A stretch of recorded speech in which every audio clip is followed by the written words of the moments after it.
Bapak, Ibu, dan saudara-saudara yang dikasihi Tuhan Yesus Kristus, selamat malam. Shalom. Puji syukur jika pada malam hari yang indah ini kita masih dapat berkumpul bersatu hati bersama dengan keluarga ataupun kelompok-kelompok kecil untuk membangun ibadah. Sebelum kita masuk lebih jauh dalam ibadah kita pada malam hari ini, mari kita meminta pimpinan dan pertolongan kepada Tuhan. Mari kita satu dalam doa. Maha besar Engkau Allah yang bertahta di dalam kerajaan surga yang mulia. Kami mengucap syukur ya Bapa, karena penyertaan Tuhan kami dapat kembali duduk bersama dengan keluarga ataupun kelompok-kelompok kecil untuk membangun ibadah. Kami mengucap syukur ya Bapa untuk setiap berkat yang telah Tuhan curahkan kepada kami. Tuhan telah memberikan kami kesehatan, nafas hidup, dan sukacita yang kami rasakan hari lepas hari. Pada kesempatan hari ini ya Bapa, kami, anak-anak-Mu akan membangun ibadah keluarga. Biarlah ibadah yang kami bangun seturut dengan kehendak Tuhan. Kiranya Tuhan sendiri yang memampukan kami, yang menyertai kami dalam kami beribadah. Ibadah hari ini dari awal, pertengahan hingga akhirnya kami serahkan hanya di dalam nama Tuhan kami Yesus Kristus. Amin. Mari kita memujikan nama Tuhan dengan Kidung Ria nomor 27, Yesus oh Yesus. Kita pujikan 2 kali.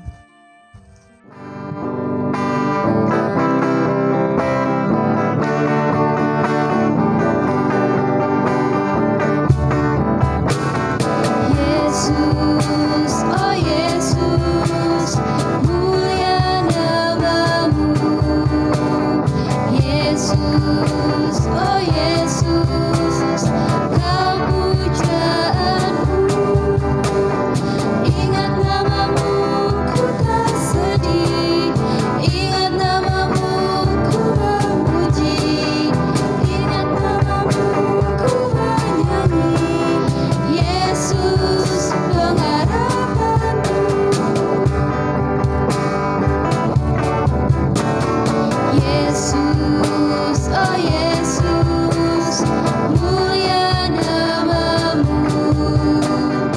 Yesus, oh Yesus, kau pujaanku. Ingat namamu, ku tak sedih. Ingat namamu, ku memuji. Ingat namamu, ku menyanyi.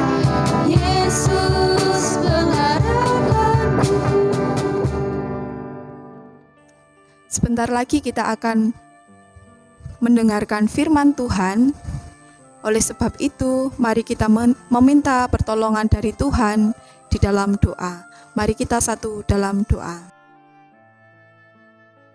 Kembali kami datang ke hadirat-Mu yang kudus ya Tuhan. Kami mau mengucap syukur untuk berkat-Mu. Pada kesempatan hari ini ya Tuhan, kami datang lagi ke hadirat-Mu yang kudus untuk mendengarkan firman-Mu. Bapa yang kudus, kami teringat akan setiap dosa dan pelanggaran yang telah kami perbuat. Entah itu yang kami sengaja maupun tidak. Seringkali Tuhan kami mengecewakan hati Engkau, mengecewakan hati saudara-saudara kami, orang tua kami, tetangga kami, terlebih hati Engkau Tuhan. Kiranya Tuhan sendiri ya Tuhan yang memberi pengampunan agar kami layak untuk memuji, terlebih mendengarkan firman-Mu. Pada kesempatan hari ini ya Tuhan, kami akan mendengarkan firman-Mu. Biarlah firman-Mu pada hari ini dapat kami mengerti, dapat kami pahami, agar kami dapat tahu kebenaran firman Tuhan. Kami juga berdoa untuk Bapak Pendeta David Prastiawan yang akan menyampaikan firman-Mu. Biarlah apa yang keluar dari mulut lidah beliau yang berasal dari Engkau saja ya Tuhan. Arahkanlah kami ya Tuhan, hati kami kepada Engkau, agar kami selalu fokus terhadap firman-Mu. Terima kasih Tuhan Yesus, terima kasih. Hanya di dalam nama Tuhan Yesus kami berdoa. Haleluya, amin. Bapak, Ibu, dan saudara-saudara yang dikasihi Tuhan Yesus Kristus, mari kita sambut firman Tuhan dengan kita memujikan nama Tuhan menggunakan Kidung Jemaat nomor 50A, ayat 1 dan 6, Sabdamu Abadi.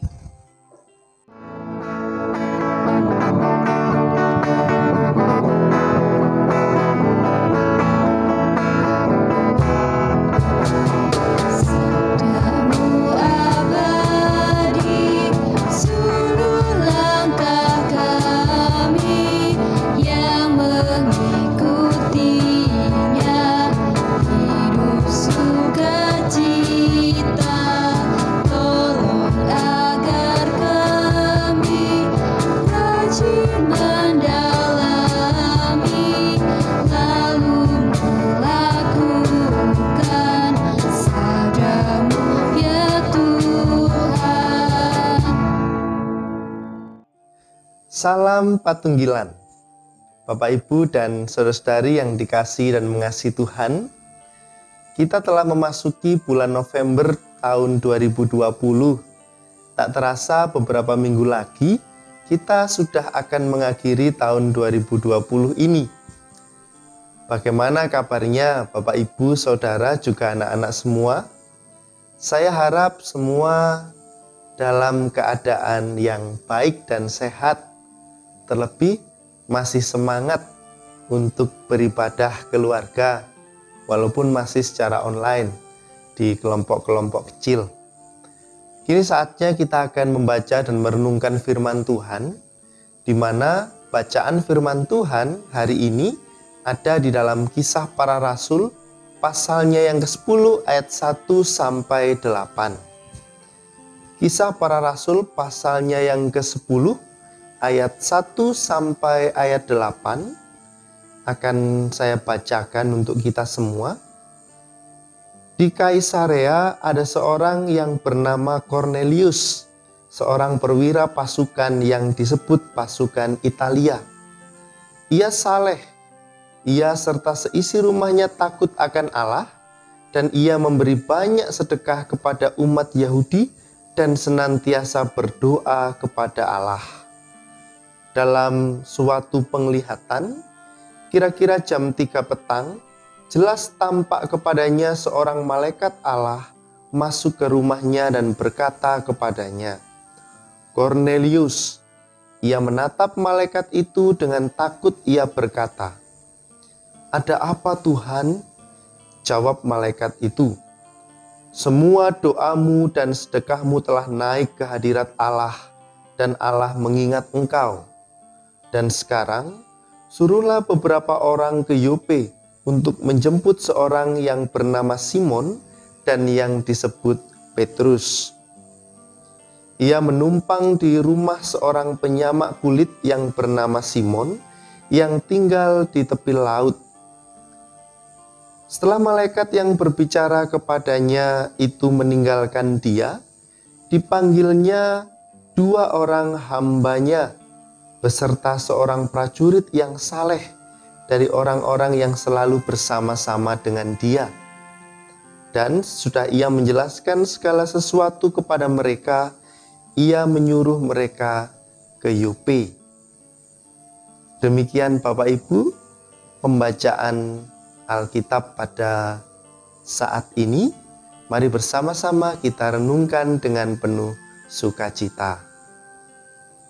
Bapak, Ibu, saudara-saudari, juga anak-anak yang terkasih di dalam nama Tuhan, bulan November di Gereja Kristen Jawi Wetan kita hayati sebagai bulan budaya, di mana kita yakini bahwa setiap orang dapat bertumbuh secara iman juga melalui budaya dan tradisi yang dimilikinya. Karena bagaimanapun juga pertumbuhan iman seseorang tidak bisa terlepas dari budaya dan tradisi yang ada di sekitarnya. Sebagai contoh, orang yang tumbuh dalam lingkungan yang menjunjung tinggi nilai-nilai gotong royong, maka secara natural budaya itu akan terus melekat dalam dirinya. Lalu ketika ia mempraktekkan teladan Kristiani, maka dengan sukacita ia membantu orang lain. Karena itu sudah melekat dalam dirinya budaya gotong royong, membantu. Dalam bacaan kita, rasa-rasanya Cornelius yang adalah seorang perwira pasukan Italia juga memiliki sebuah budaya atau adat istiadat yang menarik, yang mana ia hayati dan ia lakukan dalam kesehariannya, yaitu memberi. Dan budaya yang baik ini ia lakukan senantiasa dengan sukarela, yaitu dalam wujud memberi sedekah, sampai kemudian berkenan di hadapan Allah. Maka hal di luar dugaan yang dialami oleh Cornelius dikisahkan dalam bacaan kita. Suatu hari kira-kira jam 3 petang, malaikat Allah menampakkan diri kepada Cornelius di ayatnya yang ketiga tadi. Malaikat itu memintanya menyuruh beberapa orang pergi ke Yope untuk menjemput seorang bernama Simon, yang disebut juga Petrus, ayatnya yang kelima tadi. Tuhan hendak memakai Petrus sebagai alatnya untuk melawat Cornelius. Tercatat bahwa Cornelius dan keluarganya menjadi bangsa kafir pertama yang menerima kabar baik dan keselamatan setelah kebangkitan Yesus. Sungguh ini merupakan kasih karunia. Lalu mengapa Cornelius yang terpilih? Firman Tuhan mengemukakan alasannya melalui perkataan malaikat itu. Di ayatnya yang keempat dikatakan tadi bahwa semua doamu dan sedekahmu telah naik ke hadirat Allah dan Allah mengingat engkau. Di sini dapat kita ketahui bahwa Cornelius selain saleh dan baik hati adalah manusia pemberi. Berkat Tuhan itu memang tidak dapat dibeli. Namun demikian, Tuhan suka mencurahkan berkat-Nya bagi orang-orang yang murah hati. Bapak, Ibu, saudara-saudari, juga anak-anak yang dikasihi dan mengasihi Tuhan, meneladani Cornelius, mari kita pun menjadi manusia-manusia pemberi. Mungkin kita berdalih tidak mempunyai kekayaan untuk dibagi. Namun sesungguhnya apa yang manusia pemberi butuhkan bukanlah harta, melainkan hati. Jika tidak ada uang dan barang-barang, kita bisa memberikan doa, memberikan senyuman, kata-kata penghiburan, dan juga dorongan untuk supaya saudara-saudara kita kuat di dalam menjalani hidup sehari-hari. Mudah bukan? Sekarang kita tahu bahwa kita bisa melakukannya, yaitu menjadi manusia-manusia pemberi. Satu hal yang kita perlu ingat saat memberi adalah melakukan dengan ketulusan hati. Mengapa? Sebab memberi dengan motivasi tersembunyi bukanlah ciri manusia pemberi yang sejati. Saya jadi ingat dengan salah satu budaya Jawa, khususnya yang ada di pedesaan, yaitu budaya Sinoman. Sinoman merupakan wujud dari budaya Jawa yang paling mendasar, yaitu gotong royong. Di Jawa terdapat juru laden saat ada orang yang sedang memiliki hajat seperti pernikahan. Juru laden inilah yang dikenal dengan nama Sinoman. Para Sinoman adalah tetangga, khususnya para kaum muda. Kalau kita melihat, Sinoman ini bekerja keras layaknya pramusaji. Saat hidangan sudah siap, mereka bergegas membagi hidangan kepada para tamu undangan. Saat para tamu telah usai dalam menikmati hidangan, maka para Sinoman akan bergegas lagi mengambil bekas peralatan makan. Hap, hap, hap. Mereka bergerak dengan sangat gesit. Dalam diri mereka sudah tertanam moto kalau semua tamu harus mendapat pelayanan yang baik. Kegiatan ini sangat melelahkan, terlebih kalau si empunya hajat merupakan orang penting yang mengundang mungkin lebih dari 1.000 orang. Meski kelelahan, namun penuh pembelajaran. Coba kita bayangkan, manakala di sebuah hajatan pernikahan, si empunya hajat mengundang 500-an tamu. Artinya saat acara tersebut berlangsung, akan dijumpai 500 hidangan yang harus sampai ke tangan tamu undangan. Dengan demikian, jika dihitung satu kali sesi makan, maka akan ada 500 piring yang diantar dan ada juga 500 piring yang diambil lagi. Itu baru satu kali sesi makan. Tidak mengherankan jika saat ada tetangga yang akan memiliki hajat, semua sinoman dikerahkan. Saking pentingnya peran mereka, terkadang si empunya hajat sampai menyesuaikan jadwal hajatan dengan kesanggupan sinoman. Mereka akan berupaya membuat hajatan di waktu libur agar sinoman yang memiliki kesibukan kerja atau sekolah bisa terlibat aktif. Saat zaman saya masih sekolah dulu, banyak tetangga saya yang absen masuk sekolah supaya bisa berpartisipasi dalam kegiatan sinoman. Mulia sekali. Mereka rela mengorbankan kepentingan pribadinya demi bisa ikut andil membantu tetangga atau saudaranya. Sama halnya ketika banyak yang merantau, mereka akan berbondong-bondong pulang ke kampung untuk bisa ikut andil membantu tetangga atau saudara atau keluarga besarnya. Ibu saya sering sekali mengingatkan kepada saya saat ada saudara yang hendak memiliki hajat.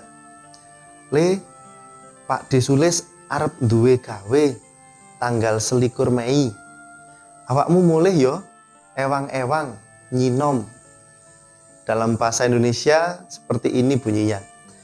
Nak, Pak Desulis akan punya hajat di tanggal 21 Mei. Kamu pulang ya, bantu-bantu nyinom juga. Itulah budaya sinoman.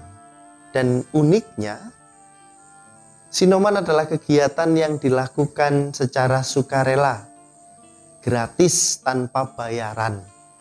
Pemilik hajat tidak diberikan beban berupa invoice atau tagihan pembayaran jasa pramusaji seperti kalau menggunakan I.O. Untuk lelaki biasanya hanya diberikan rokok. Oleh sebab itu, Bapak, Ibu, dan saudara-saudari juga anak-anak yang dikasihi dan mengasihi Tuhan, mari kita meneladani sikap seorang Kornelius yang dengan sukarela selalu membudayakan kebaikan bagi yang lain, yaitu sikap memberi, menjadi manusia-manusia pemberi, dan juga melalui tradisi atau budaya sinoman yang juga kita renungkan tadi, kita diajak untuk mau memberi, tidak hanya berbicara tentang harta kekayaan, tetapi juga hati, memberi diri untuk membantu orang lain dengan sukarela, dengan ketulusan. Sebagai bentuk kita juga mengupayakan sikap hidup bergotong royong dalam kehidupan bersama. Mari kita menjadi pribadi yang tidak meninggalkan budaya baik yang ada dalam kehidupan kita, khususnya dalam hal memberi dengan ketulusan. Selamat menjadi manusia-manusia pemberi, percayalah Tuhan yang memampukan kita semua. Amin. Sungguh indah firman Tuhan yang telah kita dengarkan. Biarlah firman Tuhan dapat menjadi berkat dalam kehidupan kita hari lepas hari. Bapak, Ibu, dan saudara yang dikasihi Tuhan, mari kita mengumpulkan persembahan sebagai rasa ungkapan syukur kita atas berkat Tuhan dalam kehidupan kita. Mari kita memujikan nama Tuhan dengan pujian Kidung Jemaat nomor 389, ayat 1, 3, dan 4. Besarlah kasih Bapa-Ku.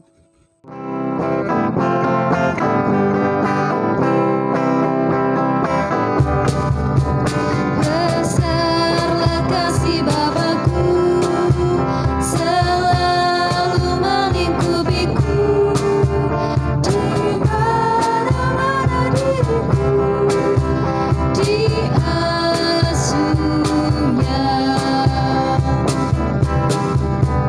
Ya Bapa, dalam kasih-Mu arahkan tiap langkahku.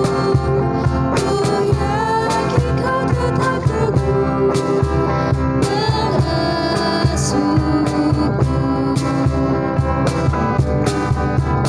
Ya Bapa, atas kasih-Mu yang selalu menaungiku, ku naikkan terima kasih-Ku kepadamu.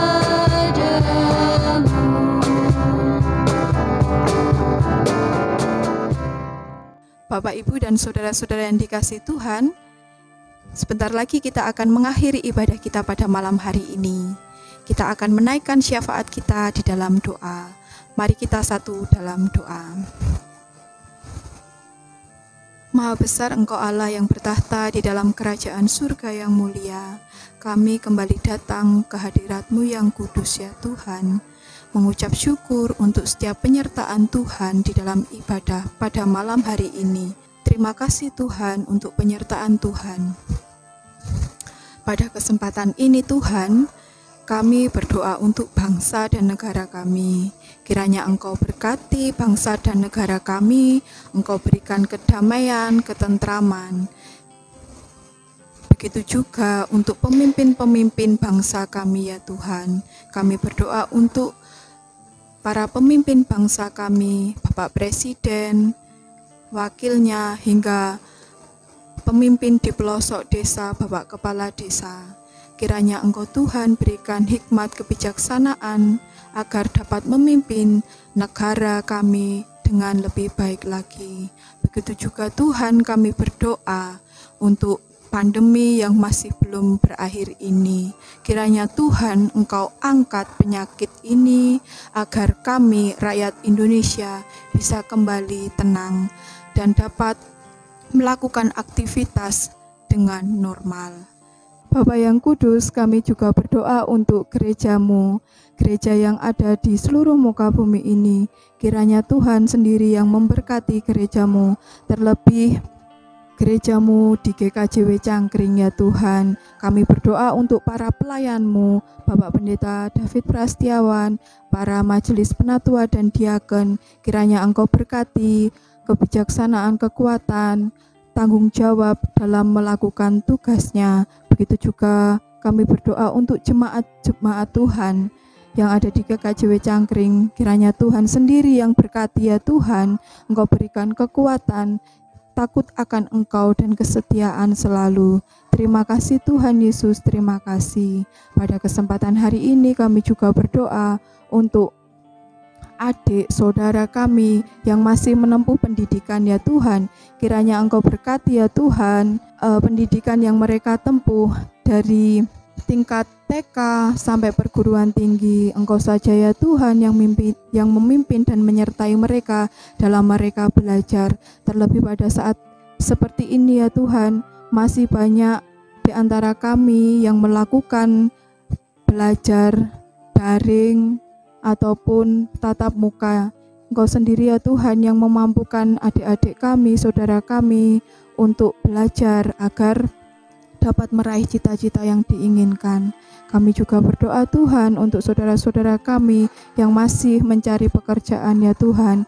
Kiranya Engkau sendiri ya Tuhan yang memberkati, memberikan pekerjaan yang sesuai ya Tuhan, sesuai dengan talenta yang dimiliki. Terima kasih Tuhan. Begitu juga dengan saudara-saudara kami yang masih menantikan pasangan hidup ya Tuhan. Kiranya Engkau sendiri ya Tuhan yang memberikan pasangan hidup yang sesuai, sepadan, seiman, dan seturut dengan kehendak Engkau saja ya Tuhan. Terima kasih Tuhan Yesus, terima kasih. Pada kesempatan hari ini ya Tuhan, kami menghaturkan persembahan kami.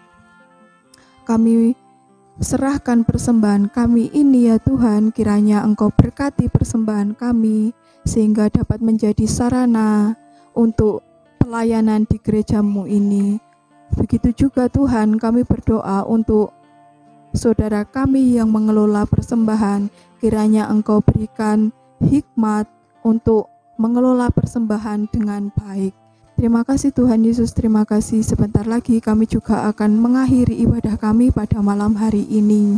Kiranya Tuhan sendiri ya yang memberkati kami dalam kehidupan kami selanjutnya. Terima kasih Tuhan Yesus, terima kasih.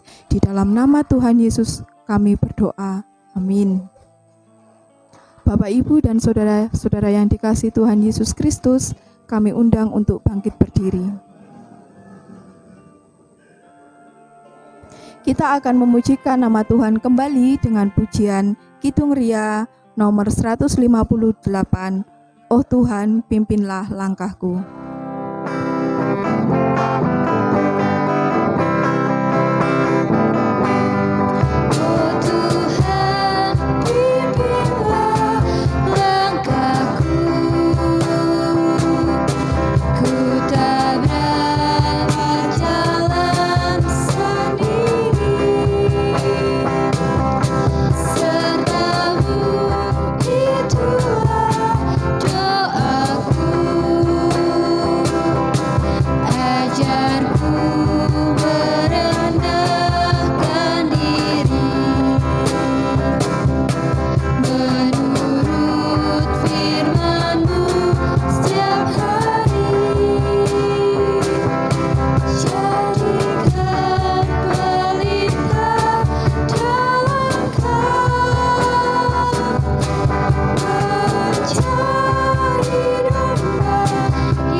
Bapak, Ibu, dan saudara-saudara yang kasih Tuhan Yesus Kristus, mari kita undur dari ibadah kita pada malam hari ini dengan menerima berkat dari Tuhan melalui hamba-Nya. Kasih karunia dan damai sejahtera dari Allah Bapa, Putra, dan Roh Kudus menyertai kita sekalian, dari hari ini sampai selama-lamanya. Amin. Disilahkan duduk kembali, ibadah selesai, Tuhan Yesus memberkati. Amin.